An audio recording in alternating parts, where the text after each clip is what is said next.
La gran esperanza.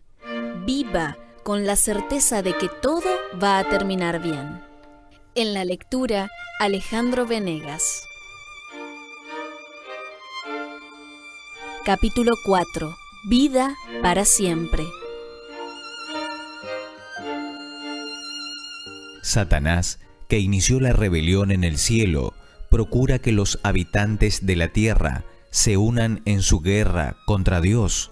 Adán y Eva habían sido perfectamente felices obedeciendo la ley de Dios, y esto era un constante testimonio contra la declaración que Satanás había hecho en el cielo de que la ley de Dios era opresiva.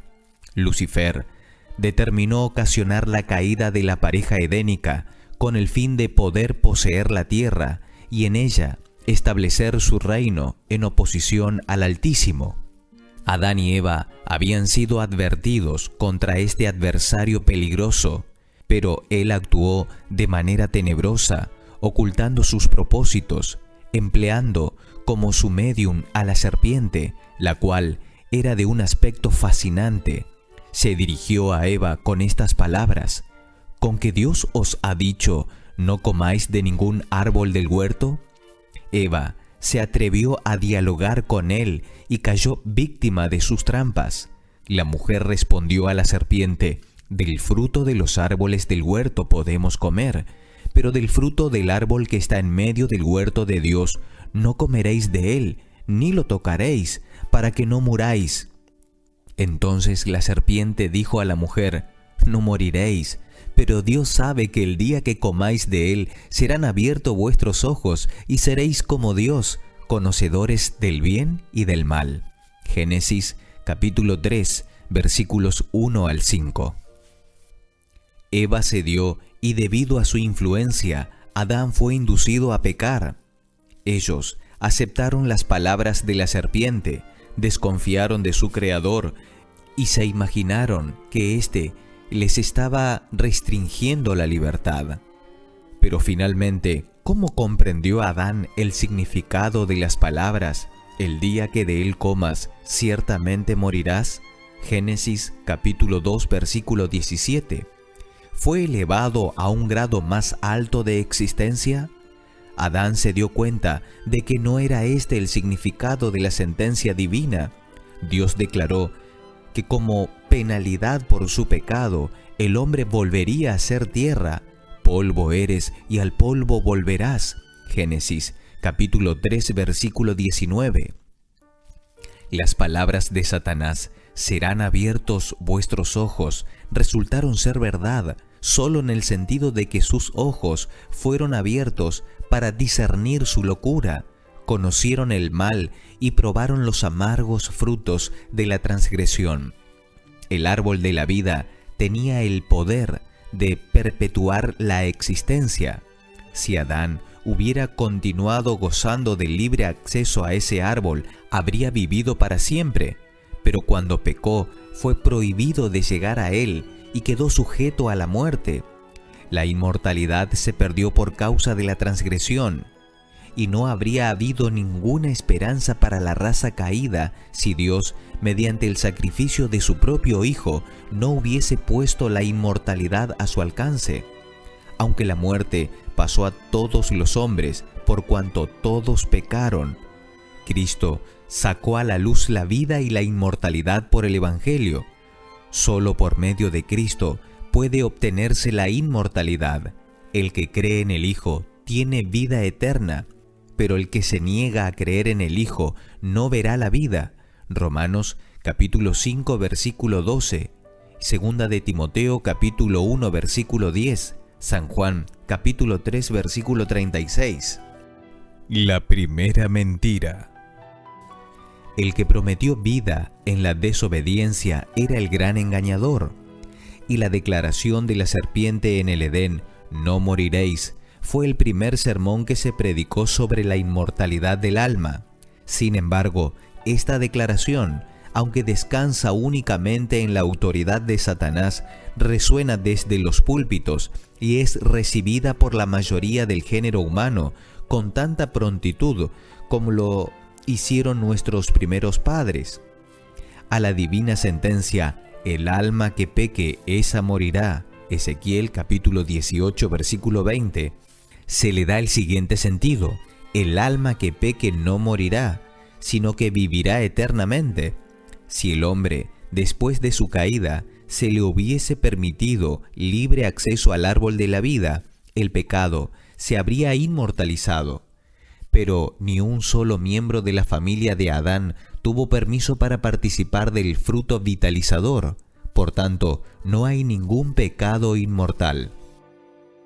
Después de la caída, Satanás pidió a sus ángeles que inculcaran la creencia de la inmortalidad natural del hombre, y habiendo inducido a la gente a recibir este error, debían hacerle concluir que el pecador vivirá en una eterna miseria. A continuación, el príncipe de las tinieblas representa a Dios como un tirano vengador que arroja en el infierno a todos los que no le agradan, y que mientras ellos se queman en las llamas eternas, el Creador mira con satisfacción lo que les pasa. Así, el archiengañador viste con sus atributos al benefactor de la vida. La crueldad es satánica. Dios es amor. Satanás es el enemigo que tienta al hombre a pecar y luego, si puede, lo destruye. Cuán repugnante es para el amor, la misericordia y la justicia la doctrina de que los pecadores muertos son atormentados en un infierno que arde eternamente, y de que por los pecados de una breve vida terrenal ellos sufren torturas por todo el tiempo que Dios viva. ¿Dónde en la palabra de Dios se encuentra tal enseñanza? ¿Han de ser los sentimientos humanitarios reemplazados por la crueldad del salvaje? No, tal no es la enseñanza del libro de Dios. Vivo yo, dice Jehová el Señor, que no quiero la muerte del impío, sino que se vuelva el impío de su mal camino y que viva. Volveos, volveos de vuestros malos caminos. ¿Por qué habéis de morir? Ezequiel capítulo 33, versículo 11. ¿Se deleita Dios en presenciar torturas incesantes? ¿Se alegra Él con los gemidos y los gritos de las criaturas que sufren y a los cuales mantiene en las llamas? ¿Pueden estos horrendos sonidos ser música en los oídos del amor infinito? ¡Oh, horrorosa blasfemia! La gloria de Dios no es exaltada en la perpetuación del pecado por los siglos sin fin. La herejía del tormento eterno. La herejía del tormento eterno ha producido un gran mal. La religión de la Biblia, llena de amor y bondad, resulta oscurecida por la superstición y vestida de terror. Satanás ha pintado el carácter de Dios con colores falsos. Nuestro Creador misericordioso es recelado, temido y aún odiado. Los conceptos aterradores acerca de Dios que se han esparcido por el mundo a partir de las enseñanzas impartidas desde el púlpito han hecho millones de escépticos e incrédulos. El tormento eterno es una de las falsas doctrinas, el vino de las abominaciones que Babilonia da de beber a todas las naciones. Apocalipsis capítulo 14 versículo 8, capítulo 17 versículo 2. Ministros de Cristo aceptaron esta herejía de Roma, así como recibieron las enseñanzas de un falso día de reposo. Si nos apartamos de la palabra de Dios y aceptamos falsas doctrinas porque nuestros padres las enseñaron, caemos bajo la condenación pronunciada sobre Babilonia. Estamos bebiendo del vino de sus abominaciones. Una numerosa clase de personas es inducida al error opuesto. Ellas ven que las Escrituras presentan a un Dios como el ser de amor y compasión, y no pueden creer que Él reducirá a sus criaturas a un infierno que arde y quema eternamente. Al creer que el alma es naturalmente inmortal, llegan a la conclusión de que todo el género humano será salvo. Así, el pecador puede vivir en sus placeres egoístas, desoyendo los requerimientos del Creador, y sin embargo ser recibido en el favor de Dios. Tal doctrina debido a que implica pensar presuntuosamente de la misericordia de Dios e ignorar su justicia, agrada al corazón carnal. ¿Todos se salvarán? Los que creen en la salvación universal pervierten las Escrituras. El profeso ministro de Cristo reitera la falsedad pronunciada por la serpiente en el Edén: no moriréis. El día que comáis de él, serán abiertos vuestros ojos y seréis como Dios. Él declara que los más viles pecadores, el asesino, el ladrón, el adúltero, entrarán después de la muerte en un estado de bendita inmortalidad, una fábula agradable, por cierto, adecuada para satisfacer el corazón carnal. Si fuera verdad que todos los hombres pasan directamente al cielo a la hora del fallecimiento, bien podríamos desear la muerte en lugar de la vida. Muchos han sido inducidos por esta creencia a poner fin a su existencia. Abrumados con dificultades y chascos, parece fácil quebrar el hilo de la vida y retomarse a la bendición del mundo inmortal. Dios ha dado en su palabra evidencias contundentes de que castigará a los transgresores de su ley. ¿Es demasiado misericordioso como para ejecutar justicia con el pecador? Contemplen la cruz del Calvario. La muerte del Hijo de Dios testifica que la paga del pecado es muerte. Romanos capítulo 6, versículo 23. Que toda la violación de la ley de Dios debe recibir retribución.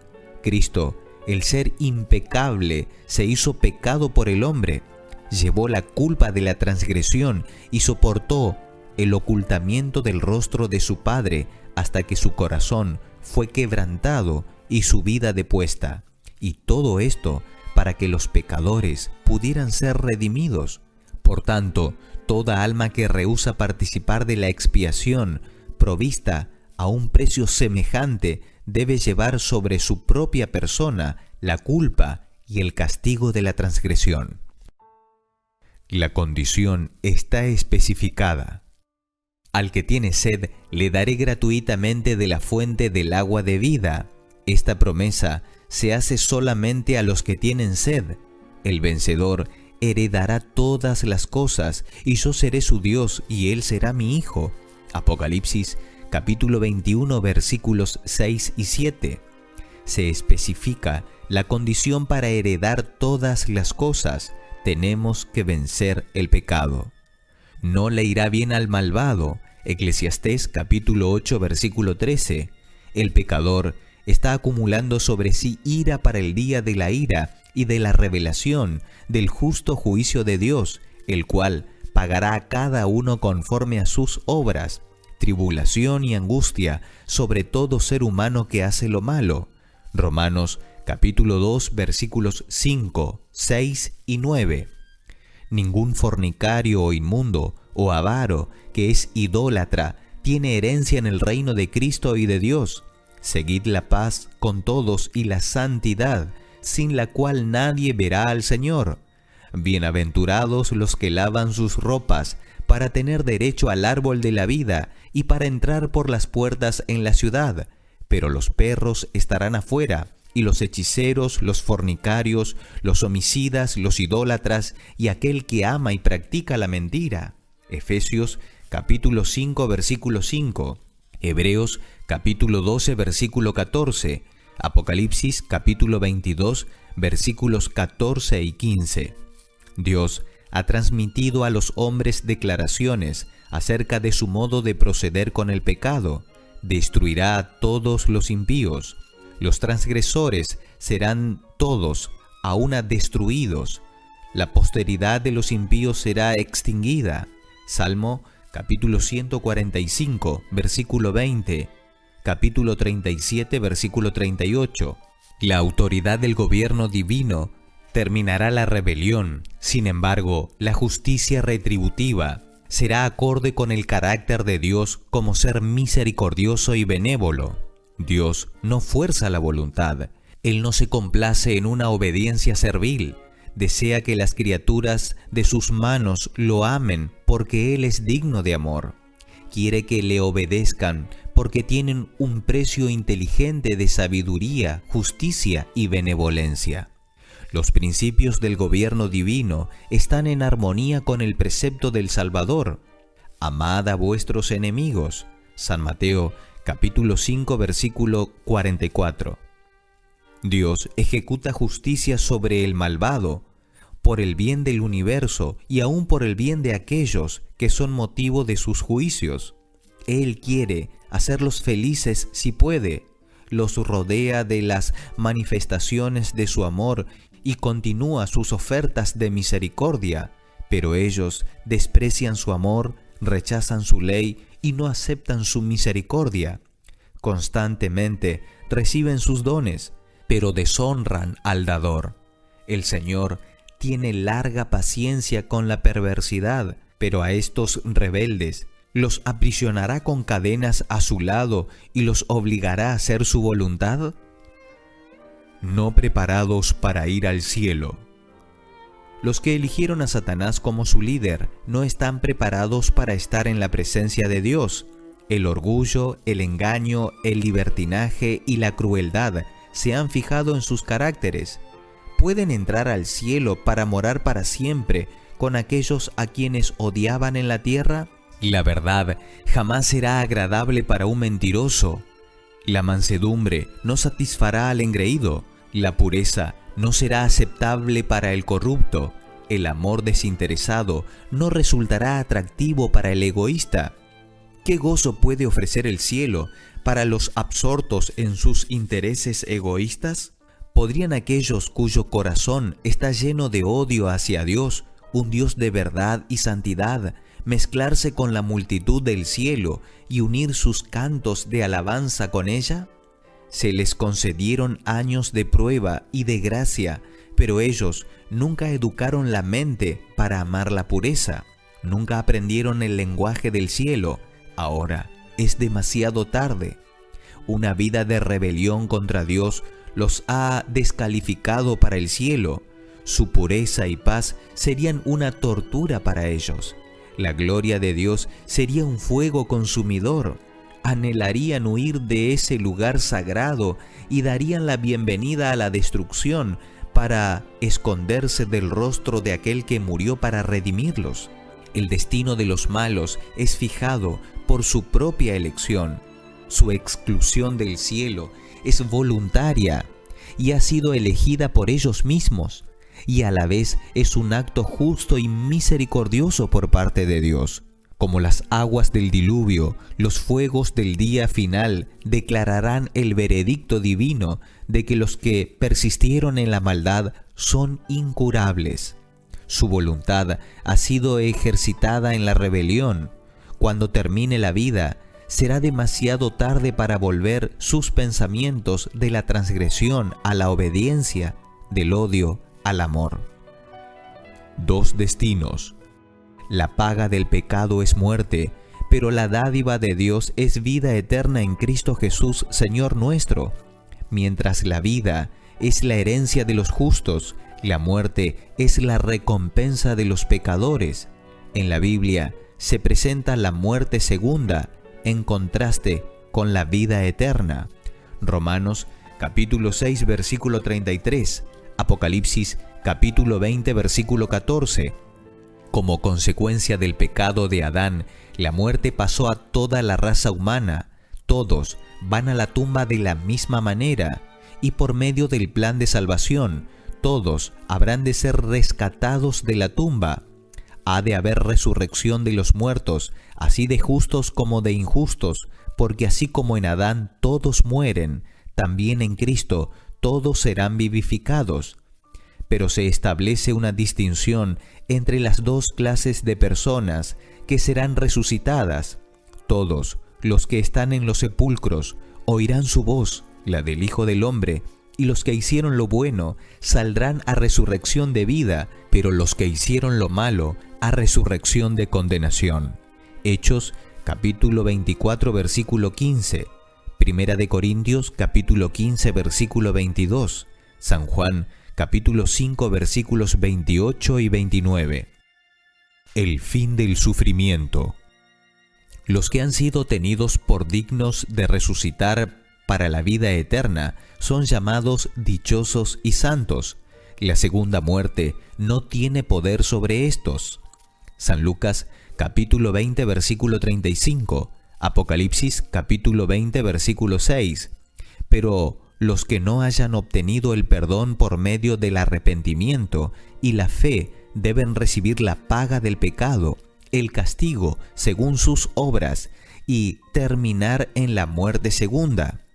Siendo que es imposible para Dios salvar al pecador en sus pecados, Él lo priva de la existencia a la cual ha perdido el derecho y de la cual se ha manifestado indigno. Dentro de poco no existirá el malo, observarás su lugar y ya no estará allí.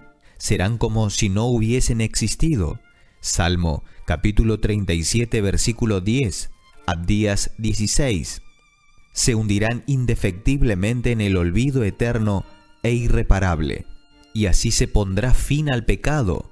Destruiste al malo, borraste el nombre de ellos eternamente y para siempre. Los enemigos han perecido, han quedado desolados para siempre. Salmo capítulo 9, versículos 5 y 6. San Juan, el autor del Apocalipsis, escuchó una antífona universal de la alabanza no interrumpida por ninguna disonancia. Ni un alma perdida blasfemará a Dios mientras se quema en un tormento que nunca termina. Ningún ser desdichado en el infierno mezclará sus clamores con los cantos de los salvados. Sobre el error de la inmortalidad natural descansa la doctrina de que los muertos son conscientes, pero a semejanza del tormento eterno, ésta se opone a las Escrituras, a la razón y a nuestros sentimientos de humanidad. De acuerdo con la creencia popular, los redimidos en el cielo están al tanto de todo lo que ocurre en la tierra, pero ¿cómo podrá haber felicidad para los muertos si están al tanto de todas las tribulaciones de los vivos? Si los ven soportando dolores, sufrimientos, chascos y angustias en la vida. Y cuán desconsoladora es la creencia de que tan pronto como se acaba el aliento de vida del cuerpo, el alma del impenitente es enviada a las llamas del infierno. ¿Qué dicen las Escrituras? Que el hombre no está consciente en la muerte. Sale su aliento y vuelve a la tierra. En ese mismo día perecen sus pensamientos. Los que viven saben que han de morir, pero los muertos nada saben. También perecen su amor y su odio y su envidia, y ya nunca más tendrán parte en todo lo que se hace debajo del sol. El Seol, la tumba, no te exaltará, ni te alabará la muerte, ni los que descienden al sepulcro esperarán en tu verdad. El que vive, éste te dará alabanza, como yo hoy. En la muerte no hay memoria de ti, en el Seol, la tumba, ¿quién te alabará? Salmo capítulo 146 versículo 4, Eclesiastés capítulo 9 versículos 5 y 6, Isaías capítulo 38 versículo 18 y 19, Salmo capítulo 6 versículo 5. San Pedro en el día de Pentecostés declaró: David murió y fue sepultado, y su sepulcro está con nosotros hasta el día de hoy. David no subió a los cielos. Hechos capítulo 2 versículos 29 y 34. Que David permanezca en la tumba hasta la resurrección prueba que los justos no van al cielo en ocasión de la muerte. Resurrección a la vida eterna. Cuando estaba por dejar a sus discípulos, Jesús no les dijo que ellos irían pronto a reunírsele. Voy pues a preparar lugar para vosotros, y si me voy y os preparo lugar, vendré otra vez y os tomaré a mí mismo. San Juan capítulo 14 versículos 2 y 3. El apóstol Pablo nos dice además que el Señor mismo, con voz de mando, con voz de arcángel y con trompeta de Dios, descenderá del cielo. Entonces los muertos en Cristo resucitarán primero. Luego nosotros, los que vivimos, los que hayamos quedado, seremos arrebatados juntamente con ellos en las nubes para recibir al Señor en el aire, y así estaremos para siempre con el Señor. Y añade, por tanto, alentaos los unos a los otros con estas palabras. Primera de Tesalonicenses, capítulo 4, versículos 16 al 18. A la venida del Señor, las cadenas de la tumba serán quebrantadas, y los muertos en Cristo serán resucitados para vida eterna. Todos han de ser juzgados de acuerdo con las cosas escritas en los libros y recompensados según sus obras. Este juicio no ocurre en ocasión de la muerte, por cuanto ha establecido un día en el cual juzgará al mundo con justicia. He aquí viene el Señor con las huestes innumerables de sus santos ángeles para ejecutar juicio sobre todos. Hechos capítulo 17 versículo 31. Judas capítulo 1 versículos 14 y 15. Pero si los muertos ya están gozando de la bienaventuranza del cielo o están retorciéndose en las llamas del infierno, ¿qué necesidad hay de un juicio futuro? La palabra de Dios puede ser entendida por las mentes comunes, pero ¿qué espíritu imparcial puede encontrar sabiduría o justicia en la teoría corriente? ¿Recibirán acaso los justos el elogio? Bien, buen siervo y fiel, entra en el gozo de tu Señor, cuando han estado morando en la presencia de Dios por largos siglos? Se sacará a los malos del lugar del tormento para hacerles oír la siguiente sentencia del juez de toda la tierra: apartaos de mí, malditos, al fuego eterno. San Mateo capítulo 25 versículos 21 y 41.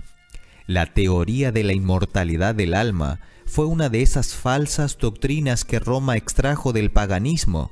Martín Lutero la calificó entre las fábulas monstruosas que forman parte del estercolero romano de las decretales. La Biblia enseña que los muertos duermen hasta la resurrección. Inmortalidad cuando Cristo vuelva. Bendito reposo para los justos cansados. El tiempo, sea largo o corto, es solamente un momento para ellos. Duermen, son despertados por la trompeta de Dios a una gloriosa inmortalidad, porque se tocará la trompeta y los muertos serán resucitados incorruptibles. Y cuando esto corruptible se haya vestido de incorrupción y esto mortal se haya vestido de inmortalidad, entonces se cumplirá la palabra que está escrita: sorbida es la muerte en victoria. Primera de Corintios capítulo 15, versículos 52 al 54. Llamados de su sueño, reanudarán el curso de sus pensamientos en el preciso lugar donde éstos fueron interrumpidos por la muerte. La última sensación que sintieron fue la angustia de la muerte. El último pensamiento era que estaban cayendo bajo el poder de la tumba. Cuando se levanten del sepulcro, sus primeros pensamientos de regocijo hallarán expresión en el clamor triunfal: ¿dónde está, muerte, tu aguijón? ¿Dónde, sepulcro, tu victoria? Primera de Corintios, capítulo 15, versículo 55.